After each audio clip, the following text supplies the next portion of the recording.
a whole bunch of our relationships, there's some we don't get to choose, but there's a lot we do get to choose. So how do we know when we're in a good one? Or what does a good relationship look like? So I think there's a few things that actually are pretty good guideposts.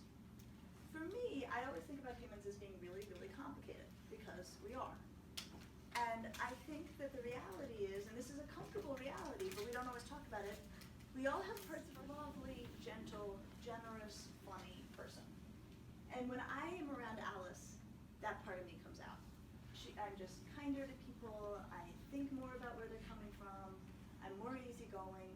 And I have always liked Alice, and I continue to like Alice. And I think a lot of it is, when I'm with Alice, I like who I am. And I've thought about that a lot. Like when we decide who we do and don't like, often it's I like me around them. Now, I had this other classmate, and I won't say her name, who I did not like. And we were in close quarters all the time. And she was very competitive with me. And I'm going to come back to this. I can be a very competitive person. And she would do stuff like call me and ask me what grades I got on stuff.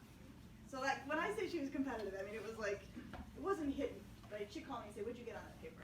I'd say, oh, I haven't gotten it back yet. You know, I mean, that was lies. And my experience was that I did not like her. And what I realized is I didn't like me around her, right? Her competitive behavior pulled from my competitive behavior, which is definitely 100% a part of my personality that I'm not always very comfortable with. So I think one of the things I want you guys to tune into when you think about who you like, I want you to think about, do I like them because they bring out the parts of myself that I like? You know, and when you think about who you don't like, don't just think about it's all about what they've got going on over there. Think about, oh, I don't like them because they pull out things in me I don't like. Does that feel right if you think about examples? Right? And for me, that's been a useful guidepost in terms of getting in touch with what I like in myself and what I don't like in myself. So, so the bottom line is, I have a lot of parts I do like. I love my job. I love helping people. I love taking care of people. I love putting people at ease. One of the things that I've heard a lot about the book I wrote about teenagers is that a lot of parents say, it's so reassuring and I feel so much calmer. And I think like, that's great. Like that for me is such a gratifying thing to think I can do. I love to learn. I absolutely am a fierce learner. There's nothing more interesting to me than things I don't know. And so these parts of my personality I can settle into very comfortably.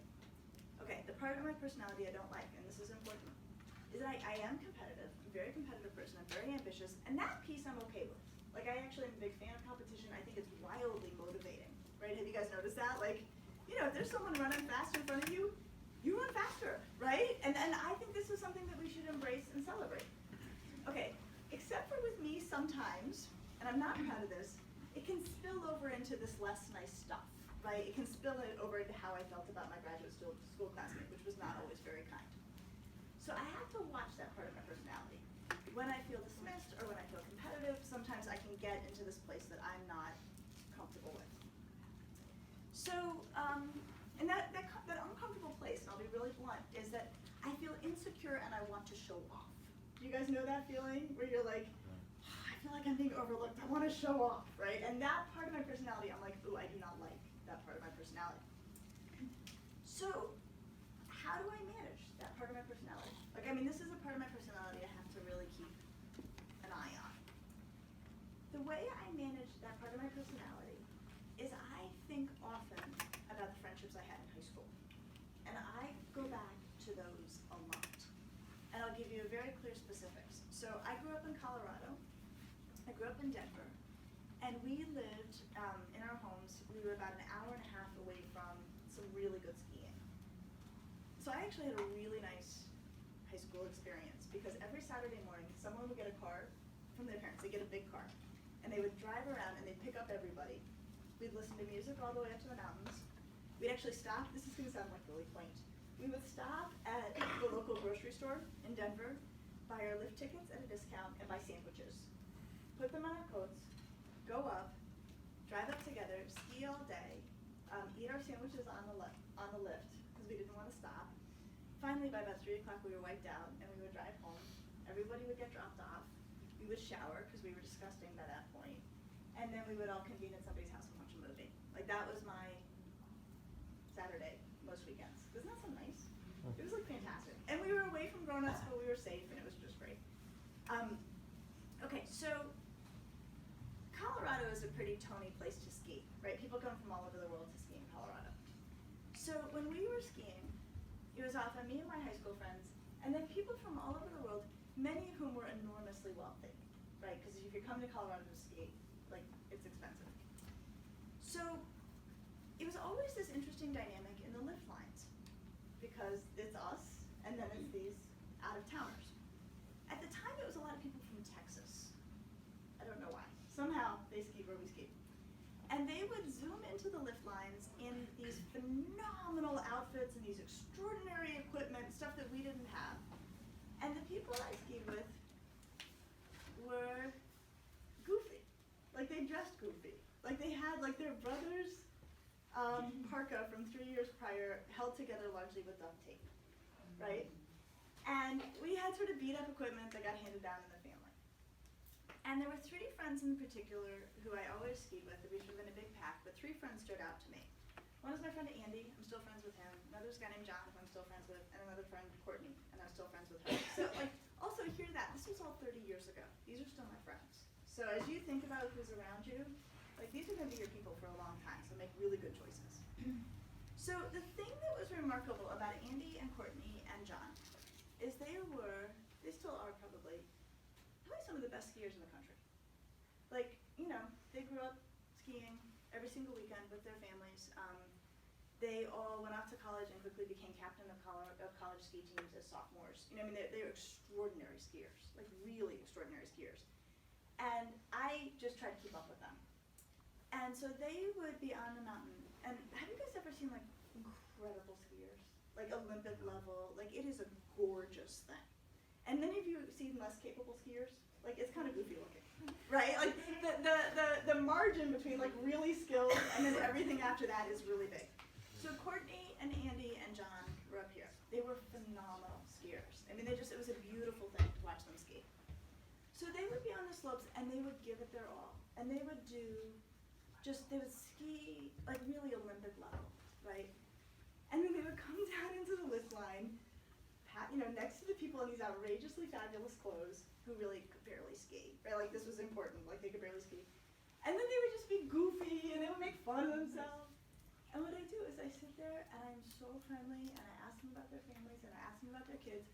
Nobody asked me about myself. I mean, as soon as I told them I'm from Ohio, like, I'm a big blank. But I actually really take that opportunity to be like, how can I take this moment and be as generous and full in my heart as possible? And when I go on, right, to do my segment, that's my slope, right? That's where I'm gonna do my job. And I'm gonna do my job as fully and well as I absolutely can. But when I'm back here in the lift line, I am relaxed and goofy and trying to make everybody have a good time. So I am drawing on that all the time. So what I was thinking about is, I always think, like, I won't speak for my work.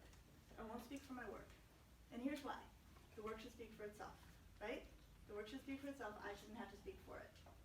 But there's a better reason, which is when I'm speaking about myself or my work, I'm not asking people about themselves. The way I get good at my job, the way I help more people, is I ask people about themselves, and I learn about people. So I'm always like, I'm going to be like Andy, Courtney, John, and my husband. Like, I'm just going to pull on that. What it reminds me of, there was this particular sermon, you guys may remember this from Father Tom, where he said, there's sort of 2 kinds of people. One kind of person walks into a room and sort of says, they don't say it out loud, but non-verbally they express, here I am. Does anybody remember this? And there's another kind of person who walks into a room and what they express is, there you are, right? And I heard that and I was like, I gotta work on the second one. Like, I gotta be leaning into that second side, right? Not the here I am, but the there you are. So I'm gonna start to wrap up, but let me just say a couple things. So lean into the relationships that bring out the best in you. That's your job.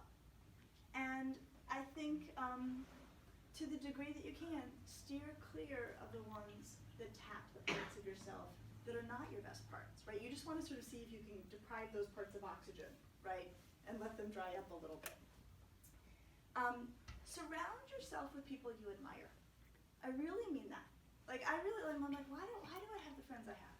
Oh, because I think this person is incredibly brilliant and I love how she exercises her brilliance. Oh, because this person is fabulously direct. Oh, because this person is so funny, right? Like, those people where you're just like, I love this about my friend. So surround yourself with people you admire. Surround yourself with people you want to be more like, right? I mean, I think that's sort of like, the goal here. I want to be more like this person. I'm going to get near this person so I can try to learn how they do what they do. I want to expand in that way. You are already making these decisions by being a member of a religious community, right? To be a member of a religious community means saying, there are parts of myself I want to get growing, and I'm going to put myself around a lot of people who are trying to grow in that same healthy direction. I think a lot of times, one of the things we go back to in Catholic, thinking is that idea of what would Jesus do, right? I think that's such a good, like WWJD. I mean, I think you could put that on your palm and go to school every day and have a really good day. I think you should think in those ways. I also think if you surround yourself with people you admire, you have immediate people to think about. So I often think, what would Andy do? What would Courtney do? What would my husband do, right, in these moments? And for me, that sort of helps because I don't know what Jesus would have done in the green room at CBS. Like, that seems really disconnected from, the Jesus we think about. But I know how Courtney would handle herself, and I want to handle myself that way. It helps with the right here, right now. So, bringing it home. Choose people you admire. Choose people who bring out the best in you. And don't wait. Like, right now. Do this right now. Because I really mean it. Like, Courtney and Andy and I became friends when we were 14. These relationships have shaped and improved my life ever since. So this is not like I'm going to get there. This is like you need to make these choices now. They make a huge difference. One of the best things that I've ever heard, and I think it's really true, we become who we hang out with, right? You just become who you hang out with. So you got to be really, really careful and make really, really good choices about who you hang out with. When we are hanging out with people who bring out the best in us, if we put a psychological lens on that, what we would say is that helps us grow in the healthiest ways, right? When we hang out with people who bring out everything good in us, we are growing in the right directions. That's the psychological lens. And then here's where I'll wrap up. If we want to put a religious lens on that, which we should, when we hang out with the people who bring out the best in us, we are bringing ourselves closer to God, right? That's why we do that. So I'm going to wrap up there. See what you guys are thinking.